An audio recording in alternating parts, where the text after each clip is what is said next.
Hello friends, તમારું સ્વાગત છે મારી ચેનલમાં। આજે અમે સાસુઓ મળીને બનાવવાના છીએ સાબુદાણાની ચકરી। તો ચલો બનાવીએ।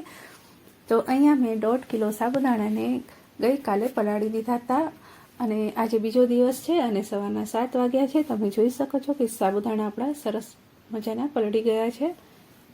તો અડતાની સાથે જ તૂટી જાય એવા સરસ મજાના પલળી ગયા છે। તો આપણે એને બીજા તપેલામાં ટ્રાન્સફર કરી લેશું। તો અહીંયા આપણે આ પાણી જે પલાળેલું છે એ નહીં લઈએ, ખાલી સાબુદાણા જ નિતારીને લઈ લેશું। જો તમારે પાણી સાથે એને મૂકવા હોય ચડવા માટે તો પણ મૂકી શકાય। તો આખું તપેલું આપણે ભરાઈ ગયું છે। તો એક તપેલીમાં પહેલાં પાણી ગરમ મૂકીશું અને પાણી ગરમ થઈ જાય એટલે 1 ગ્લાસ આપણે સાબુદાણામાં એડ કરીશું અને પછી એક ગેસ આપણે થોડોક વધારશું, ત્યાં સુધી આપણે એકદમ ધીમી આંચ પર એને ફેરવશું। તો 1 ગ્લાસ આપણે ઉમેરી દીધો છે અને હવે આપણે એને સતત જ્યાં સુધી એ ટ્રાન્સપરન્ટ ના દેખાય ત્યાં સુધી ચલાવતું રહેવાનું છે। તો થોડી થોડી વારે આપણે આ પાણી એડ કરીશું અને આ બધું પાણી અંદર એડ થઈ જશે। તો બીજો ગ્લાસ આપણે એડ કરીશું અને ફરી પાછું ચલાવીશું।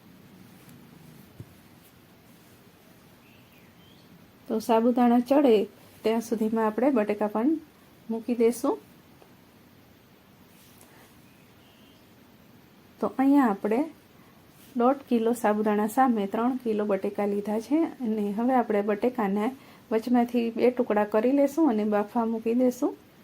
તો આ કુકરમાં સમાયા એટલે આપણે અંદર એડ કર્યા છે અને બટેકાને આપણે 2 પાણીથી ધોઈ લીધા છે અને પછી પાણી ઉમેરીને આપણે એની સીટી લગાવીને એને ગેસ પર મૂકી દીધા છે। અને બચેલા જે બટેકા છે એને આપણે બીજા કુકરમાં લઈ લેશું અને તેને પણ 2 પાણીથી ધોઈ લેશું અને પાણી એડ કરીને ઢાંકણ બંધ કરીને આ બંને કુકરની 5 વિસલ વગાડી લેશું। તો 5 વિસલ આપણી વાગી ગઈ છે અને બટેકા આપણા સરસ ઠંડા થઈ ગયા છે। હવે આપણે એની છાલ કાઢી લેશું અને બટેકાને આપણે એક છીણીથી છીણી લેશું। તમે જ્યારે બટેકા બફાઈ જાય પછી એને આપણે વાટકાથી કે શેનાઈથી છૂંદવાનું નહીં, પણ એનું આપણે એક છીણીથી છીણ પાડવાનું, જેથી જ્યારે તમે ચકરી પાડો ને ત્યારે એમાં કોઈ પણ જાતિ બટેકાને આપણી કળી ના આવે। અને આ બાજુ આપણે સાબુદાણાનું પણ ચલાવવાનું કામ ચાલુ છે।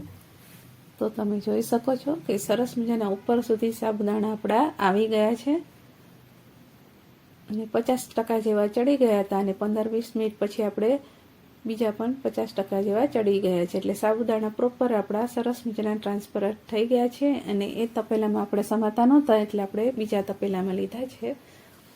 ખરેખર આમાં સ્ટીલનું તપેલું જોઈએ, પણ મારી પાસે એવું મોટું નહોતું એટલે મેં આમાં લીધા છે। તો તમે જોઈ શકો છો કે સાબુદાણા આપણા સરસ મજાના ટ્રાન્સપરન્ટ થઈ ગયા છે। તો હવે આપણે એનો મસાલો જોઈ લઈશું।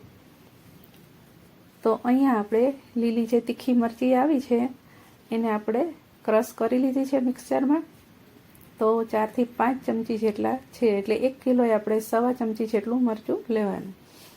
અને અહીંયા આપણે જીરું લીધું છે 3 થી 4 ચમચી, એ પણ આપણે શેકેલું લીધું છે। અને મરીનો પાવડર કરી લીધો છે અને મીઠું સ્વાદ અનુસાર લીધું છે અને 4 લીંબુ લીધા છે।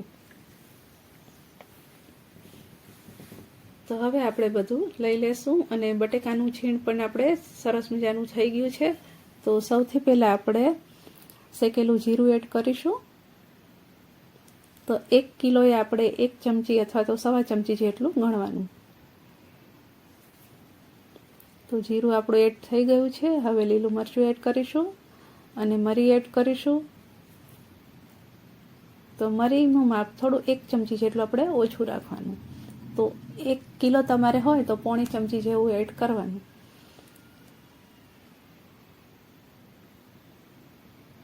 લીલા મરચાં પણ આપણે એડ થઈ ગયા છે। હવે મીઠું આપણે સ્વાદ અનુસાર એડ કરવાનું। તો અહીંયા આપણે 4 ચમચી જેવું એડ કર્યું છે અને 4 લીંબુ લીધા છે એને આપણે કટ કરી લેશું અને તેનો પણ રસ અંદર ઉમેરી લેશું।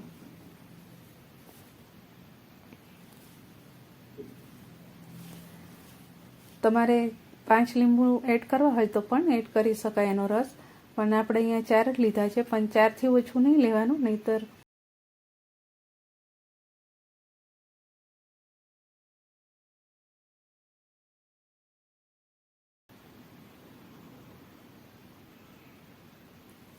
તો 4 લીંબુ આપણે સરસ મજાના અંદર નીચવાઈ ગયા છે. તો હવે આપણે બધું મિક્સ કરી લેશું અને પછી બટેકાનું છીણ અંદર એડ કરીશું.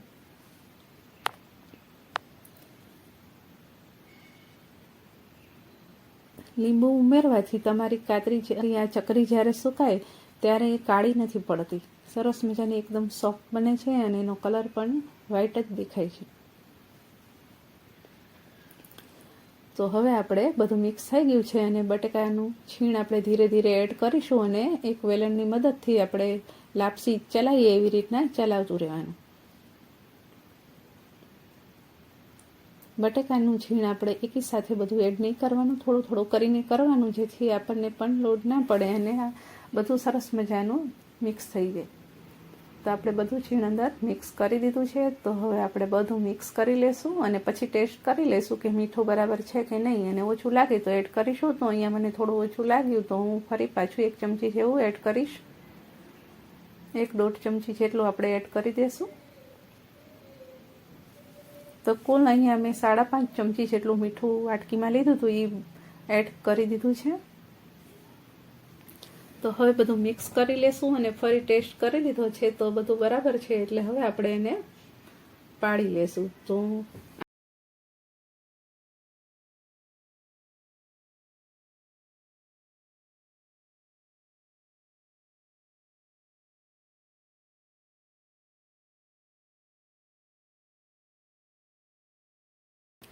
અહીંયા આપણે જ્યાં ડિમાન્ડમાં કોઈ વસ્તુ લાયા હોય એ થેલી આપણે લીધી છે અને તમારી પાસે આ હોય તો આ લઈ લેવાની.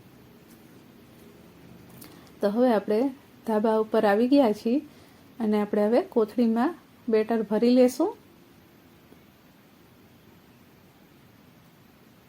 બીજી બાજુ આપણે સંચામાં પણ ભરાઈ રહ્યું છે. તો હવે આપણે બેટર કોથળીમાં ભરાઈ ગયું છે. હવે આગળથી થોડુંક કટ કરીને લાંબી આપણે ચકરી પાડી લેશું. થોડી આમાં આપણે ગોળ પણ પાડી હતી અને થોડી આપણે આવી લાંબી પણ પાડી હતી. તો આવી રીતના આપણે બધી ચકરી પાડી લેશું. તો તમે જોઈ શકો છો કે સરસ મજાની બધી ચકરી આપણે પડી ગઈ છે અને આને આપણે 1.5 થી 2 દિવસ સુધી તાપમાં રાખવી પડશે, નહીતર એ જ્યારે તમે તળો ને ત્યારે એમાંથી પાણી છૂટશે એટલે તળ અવાજ આવશે. તો આપણે 2 દિવસ પછી તમે જોઈ શકો છો કે સરસ મજાની આપણી ચકરી સુકાઈ ગઈ છે. તો આપણે એને તળી લેશું. તો તેલ આવી ગયું છે અને આપણે અંદર એક એડ કરી દીધી છે. તમે જોઈ શકો છો કે ચકરી આપણે સરસ મજાની એકદમ વ્હાઈટ બનીને તૈયાર થઈ ગઈ છે, એકદમ વ્હાઈટ દૂધ જેવી બની છે. તો તમે પણ આપણે આવી રીતના જરૂર ટ્રાય કરજો. તો તમે જોઈ શકો છો કે ચકરી આપણે એકદમ વ્હાઈટ દૂધ જેવી બનીને તૈયાર છે અને અડતાની સાથે જે તૂટી જાય છે, બહારથી કડક અને અંદરથી એકદમ સોફ્ટ છે. તો તમે એકવાર જરૂર ટ્રાય કરજો. અને આજની મારી રેસીપી કેવી લાગી, પસંદ આવી હોય તો વિડીયોને લાઇક અને શેર કરી દેજો અને સબસ્ક્રાઈબ ના કરી હોય તો ચેનલને સબસ્ક્રાઈબ કરી દેજો. ફરી મળશું નેક્સ્ટ વિડીયોમાં.